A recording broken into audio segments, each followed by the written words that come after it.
Salut à tous, nous sommes le jeudi 5 février 2026 et notre cher ami, notre frère, Andrei Martianov, est avec nous. Bon retour parmi nous, Andrei. Avec plaisir. Veuillez cliquer sur le bouton j'aime pour nous aider à toucher davantage de personnes et suivez Andrei Martianov sur son site web smoothiex12.blogspot.com.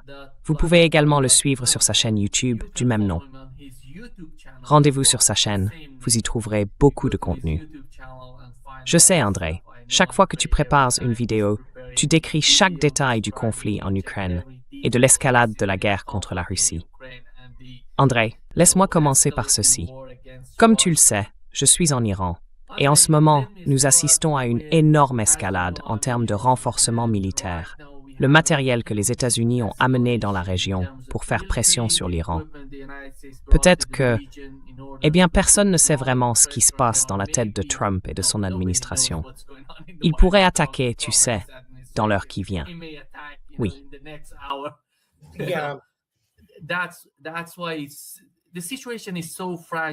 C'est pourquoi la situation est si fragile. C'est tellement important de le comprendre. Et lorsqu'il s'agit de Donald Trump et de ce genre de manœuvre, de ce type de pression qu'il essaie d'exercer sur l'Iran, pensez-vous, d'un point de vue militaire, que cela va effrayer les Iraniens? Parce que je suis ici en Iran, et tout ce qu'ils disent, c'est qu'ils sont prêts. Ils savent que si les États-Unis veulent attaquer, ils comprennent l'escalade. Ils connaissent l'ampleur de l'attaque. C'est pourquoi ils sont tous préparés. Même en cas de frappe unique, ils iront jusqu'au bout pour riposter. Israël sera une cible. Les intérêts américains dans la région seront des cibles, tout comme les porte-avions. Mais quelle est votre compréhension de cette nouvelle situation d'escalade entre les deux parties?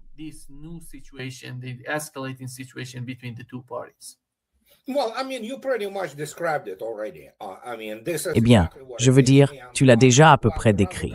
C'est exactement ce que c'est.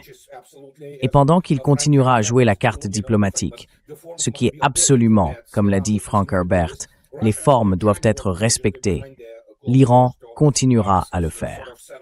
La Russie et la Chine travaillent assidûment à huis clos pour tenter de régler toute cette affaire. Mais Trump, malgré toute sa fanfaronnade et ses démonstrations de force, quelqu'un doit lui dire que s'il veut vraiment mettre fin à sa présidence, il peut essayer. Il peut probablement infliger des dégâts à l'Iran, sans aucun doute. Mais le problème, et c'est purement arithmétique, c'est que les États-Unis ne disposent que d'environ, tu sais, cela varie, évidemment, personne ne te donnera le vrai chiffre. Mais c'est quelque part entre 2500 et peut-être 3500 missiles Tomahawk.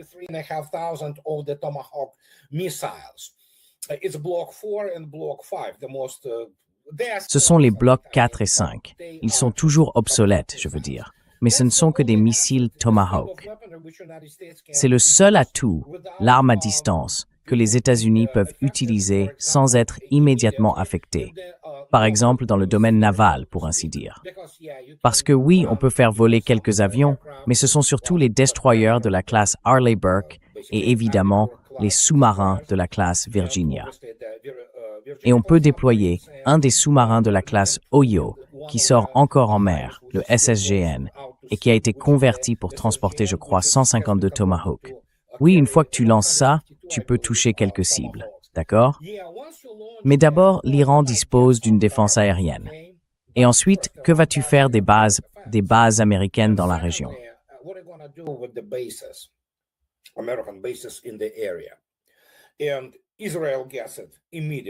Et Israël le comprend immédiatement, car tout le monde sait ce qui motive la politique américaine envers l'Iran. C'est le fait que Trump est sous l'influence de Bibi Netanyahou et du gouvernement israélien. Et voilà, c'est à peu près tout. En gros, c'est le spectre, si l'on veut, ou la gamme des possibilités, et c'est tout. Bien sûr, ils peuvent essayer de faire, vous savez, leurs trucs habituels, comme par exemple des frappes initiales, ou l'envoi d'un autre groupe aéronaval dans la région. D'accord, cela porterait le total à environ 120 avions capables de se relayer et de lancer tout ce qu'ils peuvent lancer. Mais encore une fois, les États-Unis sont absolument incapables en termes absolus de mener des opérations interarmes, surtout en Iran. Je veux dire, c'est un terrain cauchemardesque et l'armée américaine est absolument incapable de vraiment mener ce type de guerre.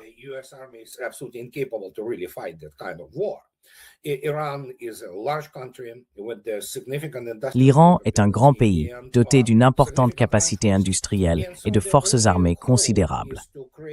Donc, le seul espoir serait de provoquer une sorte de série d'explosions, différents types d'actions de ce genre, et peut-être d'utiliser ce qu'il reste de la cinquième colonne pour renverser le régime, comme on dit. Enfin, ils peuvent toujours essayer. Le problème pour eux, comme je l'ai déjà mentionné, d'après nos données, quel que soit le nombre d'autres bases, ils le comprennent. Pour faire cela, ils devraient commencer à retirer leur... Et quiconque pense que le Patriot Pact 3 peut défendre contre une frappe massive, je lui vends un pont, d'accord? Et Trump, la dernière chose dont il a besoin en ce moment, ce sont des cercueils recouverts de la bannière étoilée qui rentrent au pays.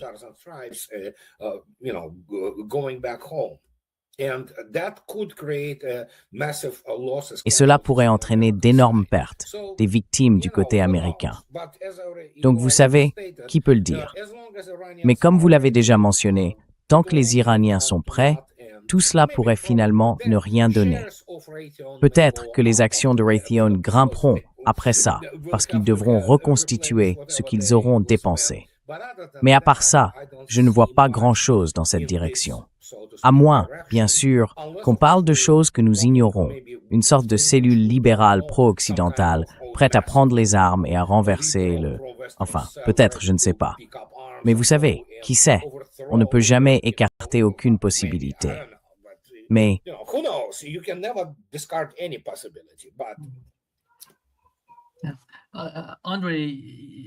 André, tu sais, nous avons eu ici en Iran le chef d'état-major des forces armées iraniennes, le général de division Abdolrahim Moussavi.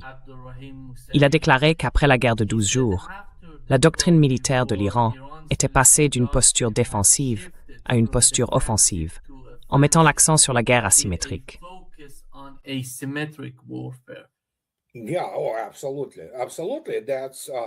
Oui, absolument. Absolument. Et encore une fois, vous savez, la plupart des guerres sont par nature asymétriques, dans le sens où l'on exploite les points faibles de son ennemi et où l'on s'engage à fond. L'Iran a des moyens d'exploiter cela. Et comme je l'ai déjà dit, les États-Unis sont en réalité exposés dans la région à cause de la portée des missiles iraniens. Et puis souvenez-vous, vous vous rappelez sans doute quand les services de renseignement iraniens ont montré des vidéos tournées à l'intérieur des installations nucléaires de Nevatim, ce qui montrait clairement qu'il y avait des agents iraniens opérant quelque part en Israël, par exemple. Donc, Israël dispose d'un réseau de renseignement assez étendu. Donc oui, il faut être deux pour danser le tango. Et deux peuvent faire la même chose, vous voyez. Donc oui, je suppose que l'Iran dispose de plus qu'assez d'atouts dans la région, surtout pour rendre la situation très douloureuse pour les États-Unis et Israël.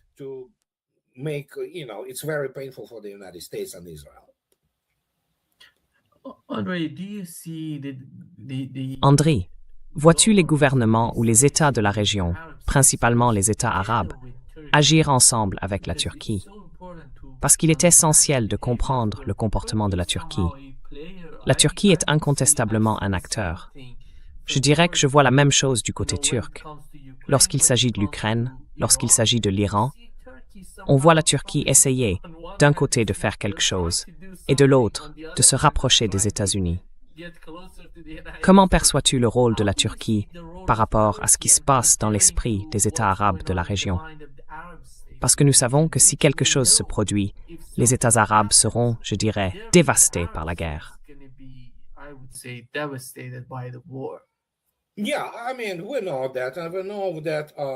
Oui, je veux dire, nous le savons. Nous savons que ces gouvernements, principalement arabes, sont totalement corrompus. Ce sont parfois des satrapies monarchiques et ils dépendent entièrement de ce que nous savons tous, le flux de pétrole, avant tout. Quant à la Turquie, M. Erdogan est un homme à vecteurs multiples. Autrement dit, un homme à plusieurs chaises. Il essaie de s'asseoir sur toutes les chaises en même temps. Parfois ça marche, parfois non. Mais il faut comprendre que la Turquie dépend réellement des États-Unis à bien des égards essentiels. Et Erdogan continuera d'essayer de faire cela parce qu'il pense être plus malin que tout le monde.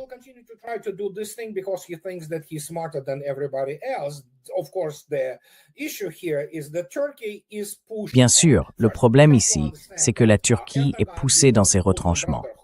D'abord, il faut comprendre qu'Erdogan, issu des frères musulmans, est obsédé par cette idée absurde du peuple turcique. Il a donc ses plans à portée mondiale qui sont bien sûr d'un niveau franchement enfantin, vraiment, visant d'une manière ou d'une autre à unifier les peuples turcs à travers l'Eurasie et ce genre de choses. La Turquie n'a pas les ressources pour cela. Et surtout, compte tenu de ses problèmes économiques, il devra en fin de compte se rallier à la ligne des États-Unis, quoi qu'il en dise. Et une grande partie de ce qu'il fait relève aussi de la communication. Donc c'est la Turquie. Voilà.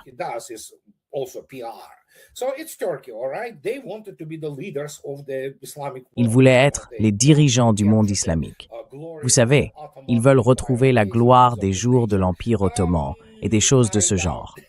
J'en doute. Et c'est pourquoi la Turquie considère l'Iran comme un concurrent. D'abord, en dehors du fait qu'ils sont sunnites et chiites, les Turcs sont sunnites, ils considèrent l'Iran chiite non seulement comme un acteur viable, mais, vous savez, l'Iran a montré qu'il était un pays vraiment coriace. Encore une fois, souvenez-vous des 12 derniers jours, quand Israël a appris à ses dépens qu'il ne fallait pas s'y frotter. Donc dans ce cas, il faut comprendre qu'il existe beaucoup de sympathie, d'après ce que j'ai compris, et encore une fois, ne me citez pas là-dessus. Mais d'après ce que j'ai compris, il y a beaucoup de sympathie envers l'Iran dans la rue arabe.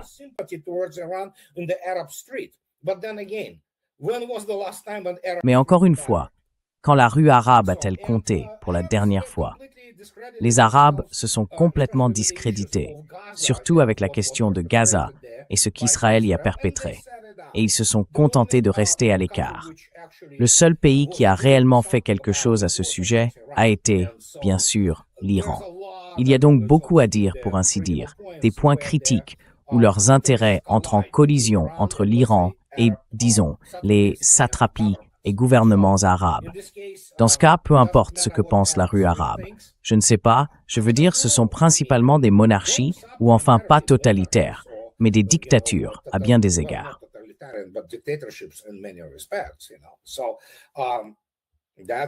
Voilà ce qui se passe là-bas. Mais en Iran, si, Dieu nous en garde, quelque chose se produit sur le plan militaire, l'Iran pourrait en sortir affaibli. Cependant, je pense qu'il en ressortira beaucoup plus fort dans tous les aspects des relations internationales. Et encore une fois, cette fois-ci, nous savons que la Russie et la Chine feront quelque chose. Ce qu'ils font exactement, je ne le sais pas. Nous ne pouvons qu'en discuter et spéculer ici. Nous savons qu'il ne s'agit probablement pas seulement d'une coopération technologique. Et encore une fois, il y a eu cette déclaration vraiment étrange dans un sens positif, je dirais, qui est sortie d'Iran il y a quelques semaines. Vous savez, je l'ai lue, et elle provenait d'une source fiable.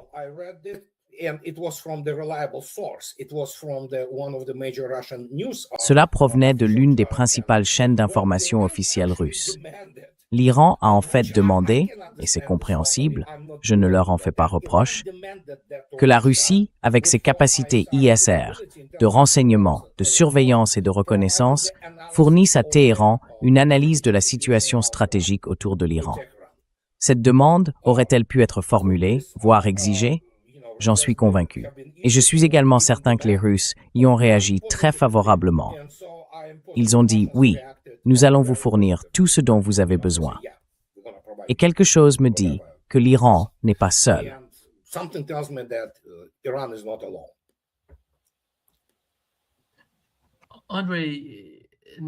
Andriy, Netanyahou et le gouvernement israélien affirment que si les États-Unis décident de ne pas attaquer l'Iran, ils peuvent le faire unilatéralement.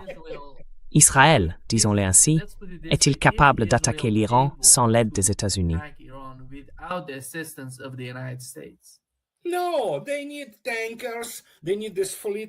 Non, ils ont besoin de ravitailleurs. Ils ont besoin de cette flotte de KC-135, je crois, que seuls les États-Unis possèdent, afin de pouvoir. Ensuite, ils ont besoin d'armes à plus longue portée, contrairement à leurs armes à distance, disons, assez limitée, ce qui les obligerait à pénétrer dans l'espace aérien iranien, où ils seraient immédiatement, vous savez, pris pour cible par la défense aérienne. Donc oui, ils peuvent essayer, mais rien de bon n'en sortira. Et je suis presque sûr qu'Israël prendrait une raclée encore pire cette fois que la dernière fois. Donc oui, ils croient encore en cette défense aérienne américaine qui ne fonctionne pas, bien sûr. Mais bon, que voulez-vous que je dise? Ils pourraient tenter le coup. Je doute qu'ils puissent le faire de manière vraiment efficace. Ils peuvent encore causer des dégâts, ne vous y trompez pas.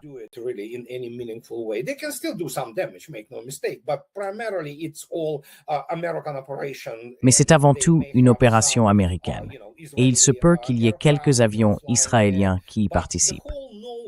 Mais toute la notion de combat aérien, telle qu'elle existe aux États-Unis, est obsolète à bien des égards. Elle reste bloquée dans les années 1990. Je vais d'ailleurs faire une vidéo à ce sujet une fois que nous aurons terminé aujourd'hui. Mais oui, ils croient en ces forces aériennes et en ce genre de choses sans comprendre ce qu'est réellement une défense aérienne sérieuse. Et l'Iran dispose bel et bien d'une défense aérienne. Ce n'est pas aussi performant que celle de la Russie, évidemment, mais c'est solide. Cela offre une atténuation significative contre toute forme d'attaque aérienne visant des installations iraniennes. Donc oui, on peut supposer qu'il n'en résultera pas grand-chose pour Israël s'il décide de tenter le coup.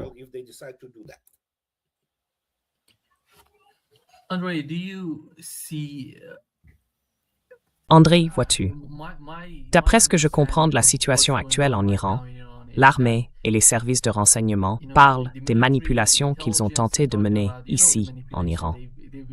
Je pense que tout cela a échoué et qu'ils n'ont plus vraiment d'espoir dans cette direction. C'est pourquoi l'option militaire reste encore envisagée. Mais quand je parle avec des gens ordinaires, parce que tu sais, parler avec des responsables ou des décideurs, c'est une chose. Quand tu parles avec des gens ordinaires, ils disent « Supposons que les États-Unis attaquent l'Iran. Que peuvent-ils faire? Ils peuvent bombarder tel ou tel endroit. Mais en quoi cela changera-t-il la puissance iranienne? En quoi cela changera-t-il quoi que ce soit? Parce qu'une attaque contre l'Iran ne change rien, à mon avis.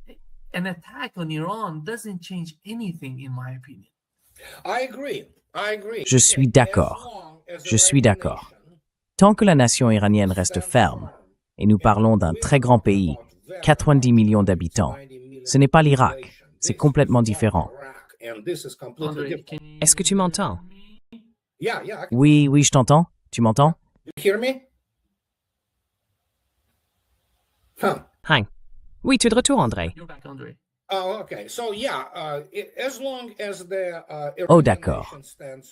Donc oui, tant que la nation iranienne reste ferme et unie, à quelques exceptions près parmi les libéraux urbains qui croient encore à tous ces contes de fées venus de l'Occident, eh bien, que peuvent-ils faire? Les États-Unis, encore une fois, les États-Unis ne peuvent pas affronter des ennemis sérieux. Point final. Ce n'est pas dans leur doctrine. Je veux dire, la doctrine est conçue pour une force essentiellement expéditionnaire qui doit combattre des peuples indigènes, de préférence armés d'arcs et de flèches, incapables de riposter. C'est à peu près la manière américaine de faire la guerre. L'Iran n'est même pas le Vietnam. Et ce sont des gens avec un véritable pedigree en termes d'histoire, d'antiquité, même à l'époque où c'était la Perse, vous voyez.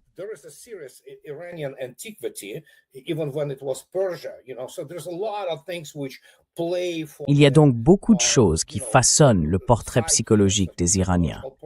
Je veux dire, ce n'est pas sans problème, bien sûr qu'il y en a comme partout, mais le fait est qu'on ne peut pas briser cette nation. J'en doute fort. Regardez ce que l'Iran a enduré, y compris la guerre avec l'Irak. Et l'Irak était soutenu par la moitié du monde, y compris l'Union soviétique, les États-Unis et l'OTAN, et ils ont tout de même échoué. Cela en dit long sur le peuple qui s'est battu. Certes, À cette époque, ils agissaient sous l'élan émotionnel de la révolution islamique.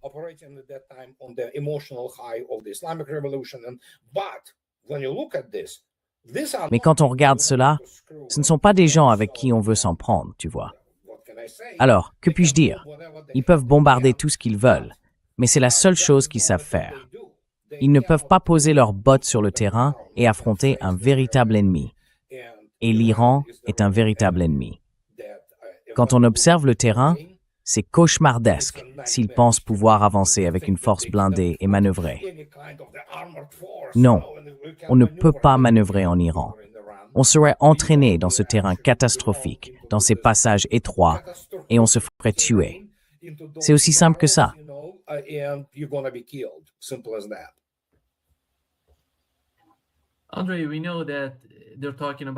Andrei, nous savons qu'il parle de négociations entre le ministre iranien des Affaires étrangères et Steve Witko à Oman. Et il semble, Andrei, qu'après toutes ces questions nucléaires, enfin la question des armes nucléaires, les États-Unis, selon Al Jazeera, exigent désormais que l'Iran limite ses exportations d'énergie vers la Chine. Tu sais, c'est quand même incroyable. Ces gens sont censés être raisonnables. Comprennent-ils vraiment de quoi ils parlent?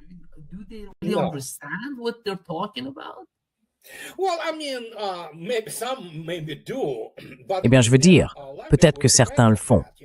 Mais encore une fois, leur subsistance en dépend, tu sais.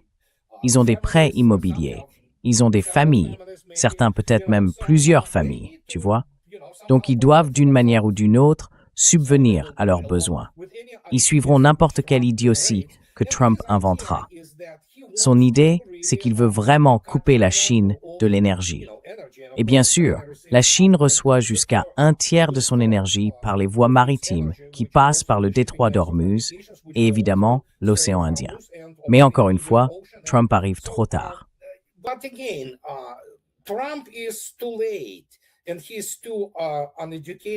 Et il est trop peu instruit et trop primitif pour comprendre. J'entends dire, de seconde main, qu'il y aurait une sorte de stratégie, mais il n'y a pas de stratège. Trump ne comprend rien à la stratégie. Ce ne sont que ses désirs. C'est ainsi qu'il voit le monde. Et il pense qu'on peut appeler cela une stratégie. Alors il fera ce qu'il fait toujours.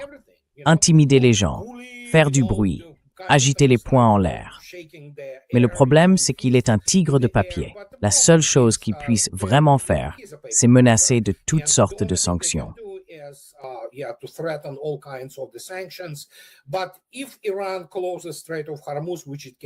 Mais si l'Iran ferme le détroit d'Ormuz, ce qu'il peut faire, et nous savons que ce matin, les Iraniens ont déjà arrêté 2 pétroliers, d'après ce que j'ai lu plus tôt dans la journée.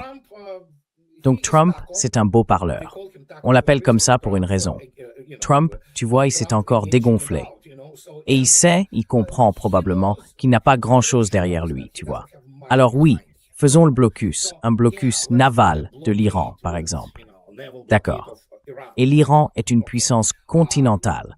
Je veux dire, c'est pas seulement une puissance maritime, c'est une puissance continentale, avec des lignes de communication. Et maintenant, nous avons une situation où l'un des chemins de fer passant par le Turkménistan est en service.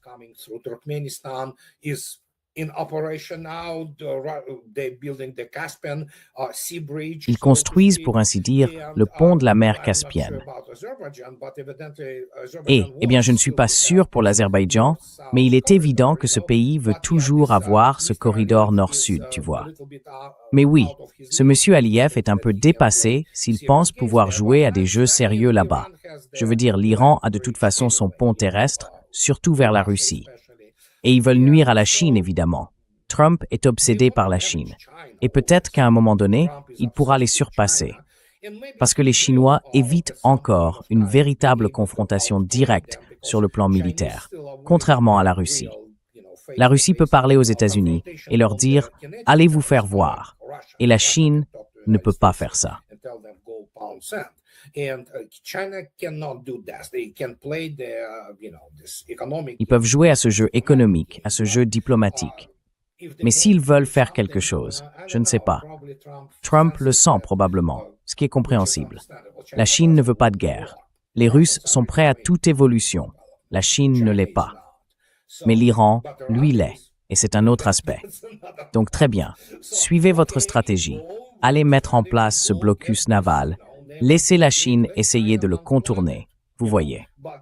Mais comme nous le savons, il y a effectivement un problème très sérieux avec l'Iran. Si l'Iran le décide, il peut en gros faire s'effondrer l'économie mondiale, surtout celle de l'Occident, simplement en fermant le détroit d'Ormuz. Et ce serait très grave, disons-le ainsi. Et Trump le comprend probablement. Mais il a quoi? Nous avons les élections de mi-mandat qui approchent.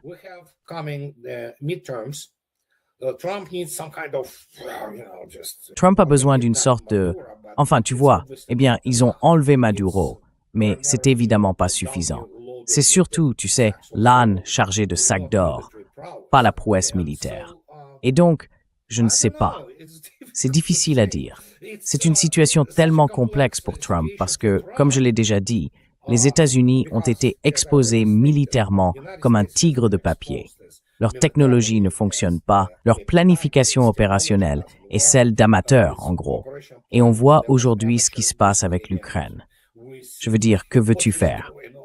Les États-Unis n'ont même pas de système de défense aérienne qui fonctionne, tu vois. Donc oui, ça te dit tout ce qu'il faut savoir. Le jeu continue et on verra très bientôt.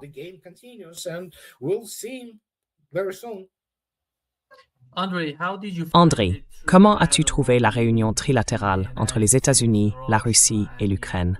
Et est-ce que cela va aboutir à quelque chose en Europe? Non, cela n'aboutira à rien. Les Russes recommencent. C'est le mois de juin. C'est comme chez Frank Herbert.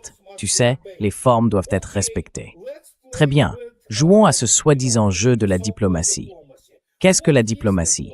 Eh bien, les Russes ont envoyé pour la deuxième fois M. Kostyukov, le chef du GRU, en réalité du GU, et tous les militaires. Ils ne sont pas venus pour négocier quoi que ce soit. C'est ce qu'ils ne comprennent toujours pas. Ils sont venus pour montrer les cartes, pour montrer l'équilibre des forces, pour montrer ce qui se passe avec les restes des forces armées ukrainiennes. Et ils ont expliqué jusqu'où la Russie ira s'ils ne sont pas d'accord. S'ils ne sont pas d'accord, très bien, vous mourrez.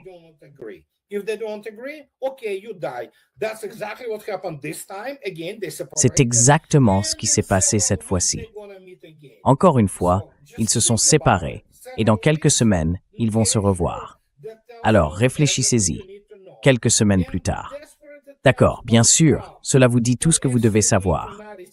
Et ces tentatives désespérées de Trump pour tirer les États-Unis de ce bourbier dans lequel les États-Unis se sont eux-mêmes enfoncés. Eh bien, je suis désolé. Les États-Unis sont un co-belligérant et ils le restent. Ce n'est pas une partie neutre. Ce n'est pas la partie qui veut être un arbitre. Je veux dire, Trump ne comprend manifestement rien sur le plan militaire. Mais le fait est que les États-Unis sont une partie prenante de la guerre. Ils sont l'ennemi de la Russie et du peuple russe.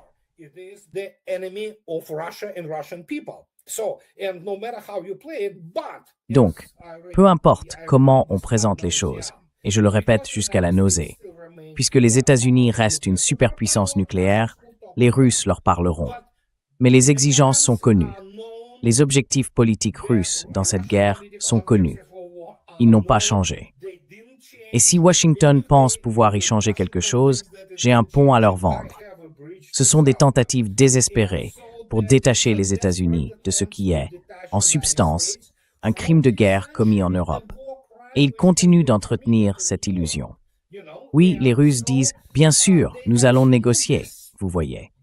Mais le fait est que tout cela ne sert à rien, car comme les Russes l'ont déclaré, ils obtiendront ce qu'ils veulent, soit par la diplomatie, soit par la force militaire. Cela leur est égal.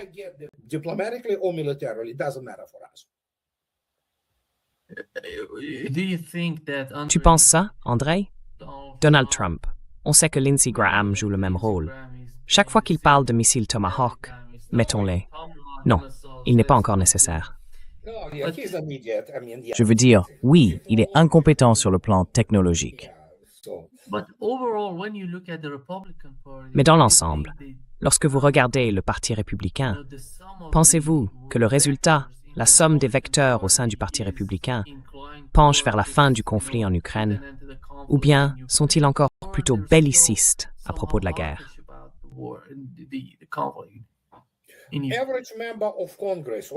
Le membre moyen du Congrès, quel que soit son parti, est un imbécile. C'est un avocat ou un politologue, ou bien il ressemble à Tom Cotton. D'abord, la plupart d'entre eux sont dans la poche d'Israël. Il faut comprendre que ce n'est pas le Congrès des États-Unis, c'est la Knesset 2.0. Ils agissent essentiellement dans l'intérêt d'Israël avant tout, et tout le reste est subordonné à cela. Ensuite, sur le plan militaire, ils sont tous incompétents. Il n'y a pas de personnes compétentes en matière militaire au Congrès américain, y compris parmi leurs collaborateurs. Ils vivent dans un univers parallèle, sans comprendre que les États-Unis, en général, ne connaissent pas la véritable guerre. Et donc, ils continuent de croire à cette propagande. Ils regardent des films comme Top Gun, Maverick, ou n'importe quelle fiction, tu vois. Ils croient probablement aussi à Star Wars, que les États-Unis contrôlent d'une certaine manière l'univers. Et oui, ils y croient vraiment. Je le pense sincèrement. C'est à quel point ils sont stupides. Même ces diplômés de West Point, ou comme Tom Cotton, qui était un héros en Afghanistan et est avocat, soit dit en passant, n'ont pas les outils pour comprendre ça. Ils ne comprennent tout simplement pas. Et ceux qui le prestent peut-être, tu ne peux pas fonctionner ni leur expliquer ça de manière rationnelle, autrement que comme le font les Russes.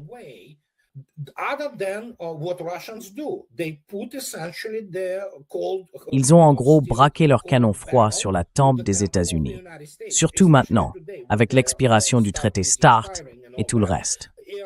Il faut donc leur expliquer. Vous avez perdu la course aux armements, les gars, et vous l'avez perdue par chaos.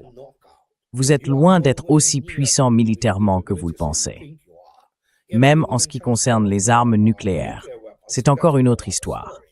Les États-Unis sont tellement à la traîne que je ne saurais trop le souligner.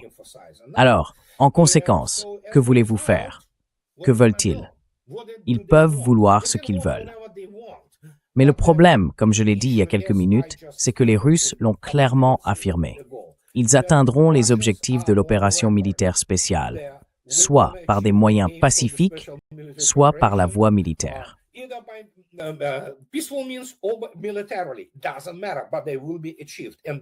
Peu importe, ces objectifs seront atteints et ils sont connus. Donc peu importe ce qu'ils veulent ou comment ils essaient de manœuvrer, les États-Unis sont partie prenante. Ils sont co-belligérants avec l'Ukraine et l'OTAN. Et par conséquent, la seule raison pour laquelle la Russie prend encore la peine de parler aux États-Unis, c'est parce que nous vivons dans un paradigme nucléaire et que les États-Unis sont une superpuissance nucléaire. Ainsi, la Russie et les États-Unis ont la responsabilité d'empêcher l'extinction de la civilisation humaine. Point final. C'est la seule raison. En dehors de cela, si les États-Unis veulent affronter la Russie de manière conventionnelle, les Russes sont prêts. Allez-y, présentez-vous. Le problème, c'est qu'ils ne pourront pas prépositionner ni déployer leurs forces en Europe pour commencer.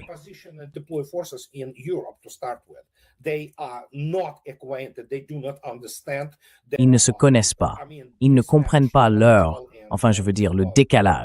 décalage technologique entre les forces armées russes et l'armée américaine. C'est effroyable. On ne peut plus combler cet écart. Et c'est pourquoi, dans ce cas, la seule chose qu'ils comprennent, c'est la douleur. Donc plus il y a de douleur, économique, militaire, mieux c'est. Nous avons déjà vu cela se manifester comme une mise à nu, en somme, de l'arsenal de l'armée américaine, qui s'est révélé inutile. Il peut encore causer des dégâts, comme toute arme, mais les performances ont été médiocres. Et cela vient de l'armée ukrainienne, qui en réalité, surtout en 2023, en termes militaires et de personnel, était meilleure que l'armée américaine ne l'a jamais été.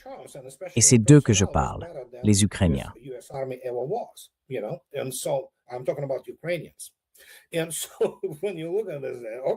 Et donc, quand on y regarde de près, d'accord, on peut vouloir ce qu'on veut, mais la logique des circonstances et de la stratégie militaire l'emporte. Point final, c'est elle qui commande. Alors, ils peuvent sortir et faire toutes sortes de déclarations. Ils peuvent aller sur leur parcours de golf ou dans leur club le week-end et discuter de tout ce qu'ils veulent. Ils ne l'obtiendront pas. Ils n'obtiendront que ce qui est prescrit par les objectifs politiques de l'opération militaire spéciale russe contre l'OTAN. L'Ukraine en est principalement l'instrument.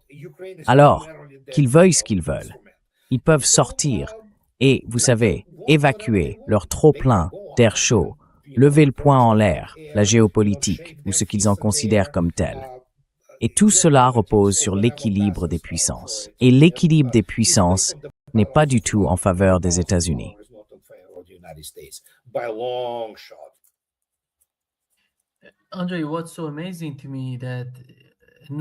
André, ce qui m'étonne vraiment, c'est que le traité New Start, qui est à mon avis l'un des traités les plus importants de l'histoire de l'humanité, n'est mentionné par personne. On dirait qu'ils en ignorent l'importance. Veulent-ils vraiment une situation prospère pour toute la planète? Parce que si l'on se préoccupe de ce genre d'armes, il faut se rappeler qu'ils ont lancé ce traité non seulement parce qu'ils voulaient faire quelque chose pour les générations futures, mais est-ce que quelqu'un s'en soucie encore aujourd'hui?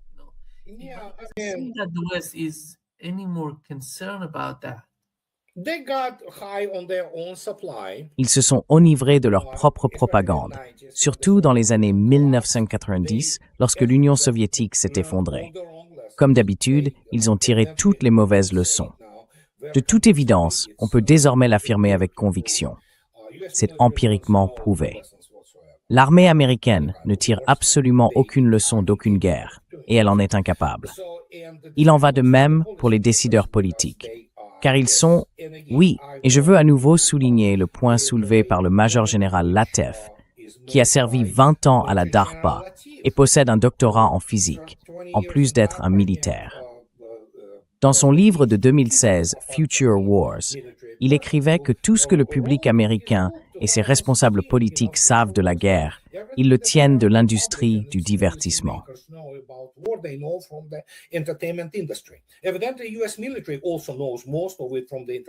De toute évidence, l'armée américaine tire elle aussi une grande partie de sa compréhension de l'industrie du divertissement. Quand on regarde ces gens, on voit bien qu'ils ne comprennent pas vraiment ce qu'ils font.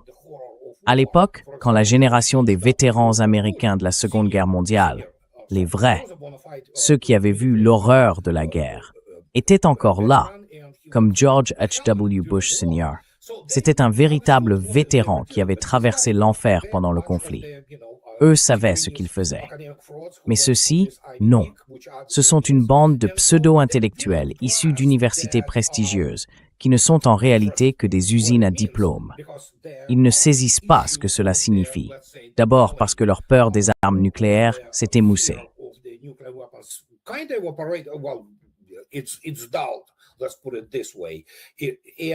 Disons-le comme ça. Deuxièmement, ils pensent encore que les États-Unis sont d'une certaine manière une superpuissance aussi importante. En matière d'armes nucléaires, les États-Unis ne jouent même pas dans la même catégorie que la Russie. C'était la même chose avec le traité INF sur les missiles à portée intermédiaire. Ils se disaient « Oh oui, nous sommes tellement avancés technologiquement, arrêtons ça » ou « Quittons le traité sur les missiles antibalistiques ». Chaque fois qu'ils se retiraient de ces accords en pensant avoir l'avantage, on leur démontrait essentiellement « Mec, vous êtes pratiquement du tiers-monde comparé à ce que déploie la Russie. » Et par conséquent, la même chose se produit ici. Trump croit qu'il peut construire une bombe dorée ou une flotte dorée, peu importe.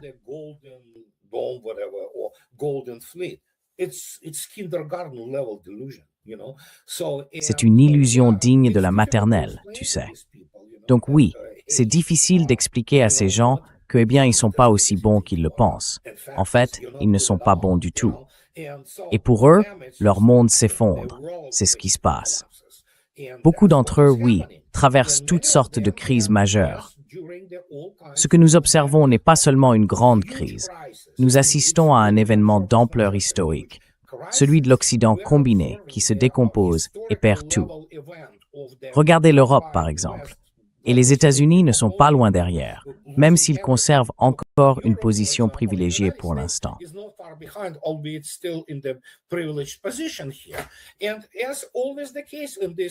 Comme c'est toujours le cas dans ce genre de situation, et je suis passé par là, on se retrouve avec beaucoup de gens qui ne comprennent peut-être pas tout intellectuellement, mais qui le sentent.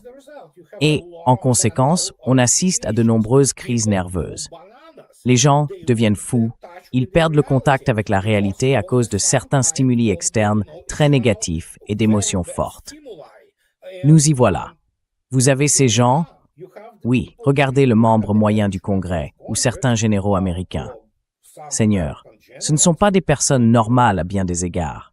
Ils n'ont aucune prise sur la réalité. Ils croient à leurs propres illusions. Et c'est difficile de leur expliquer. Les gars, vous n'êtes pas si bons. Vous ne l'avez jamais été, vous voyez. Alors, que voulez-vous que je dise?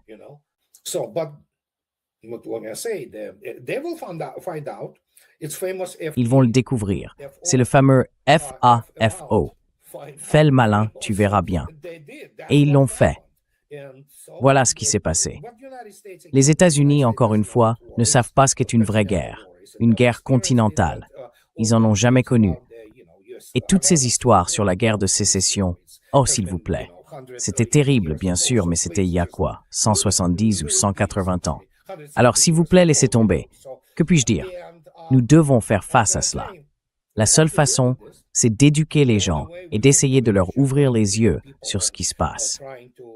Mais les élites politiques américaines et les soi-disant élites intellectuelles, elles ont toujours été de second ordre. Aujourd'hui, elles sont juste...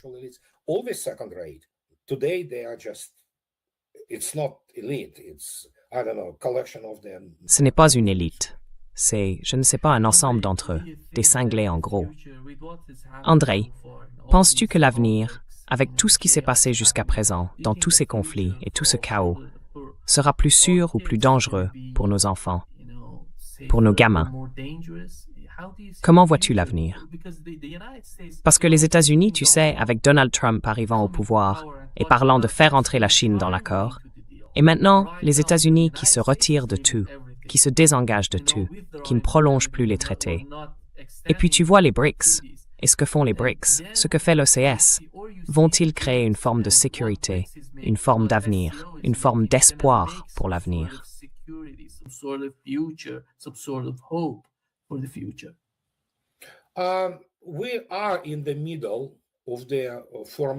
Nous sommes en plein milieu de la formation d'un nouvel ordre mondial. Littéralement, je le pense vraiment. Et comme pour tout processus d'une telle ampleur, c'est évidemment très instable. La seule chose qui nous empêche, en gros, d'exterminer l'humanité, aussi étrange que cela puisse paraître, ce sont les armes nucléaires. Parce que les États-Unis, totalement ignorants et incompétents en matière de guerre, se sont dit « Oh oui, on peut s'en prendre à la Russie. Allons-y, montrons-leur à ces Ruskovs. » Mais ils ne le peuvent pas. Enfin, ils ne le feront pas. Et chose assez remarquable, les armes nucléaires jouent ici un rôle stabilisateur. Même les imbéciles de Washington, D.C., certains d'entre eux du moins, comprennent que lorsqu'une ogive d'un mégatonne arrive, il ne reste plus rien.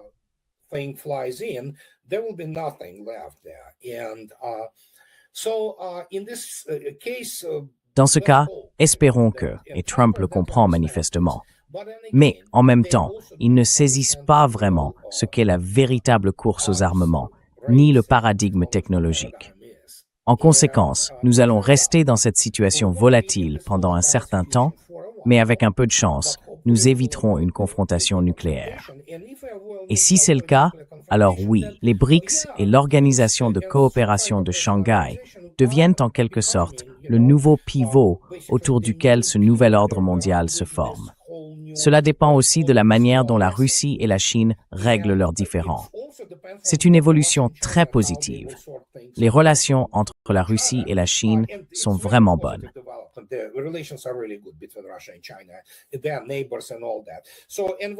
Ce sont des voisins et tout le reste.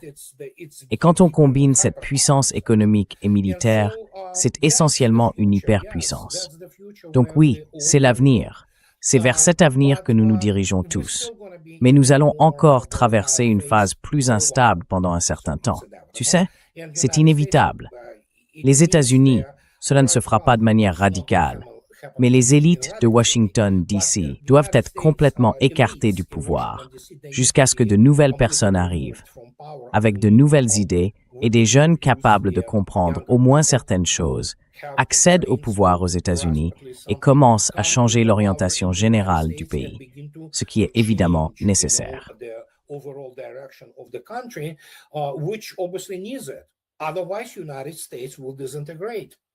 Sinon, les États-Unis vont se désintégrer. Et croyez-moi, aussi étrange que ça puisse paraître, les Russes sont terrifiés à l'idée que les États-Unis puissent commencer à se désintégrer. Voilà donc où nous en sommes aujourd'hui. La Russie, pour sa part, fait tout ce qu'elle peut pour éviter toute forme de conflagration qui pourrait mener, oui, essentiellement à un échange nucléaire. Et pour l'instant, c'est déjà pas mal, vous savez. Mais oui, il va falloir s'accrocher. Nous allons en avoir pour un moment. Oui. Mestararit tagmuzu spremrisrusith. Tu zini. Avec plaisir, Nima. D'accord, au revoir.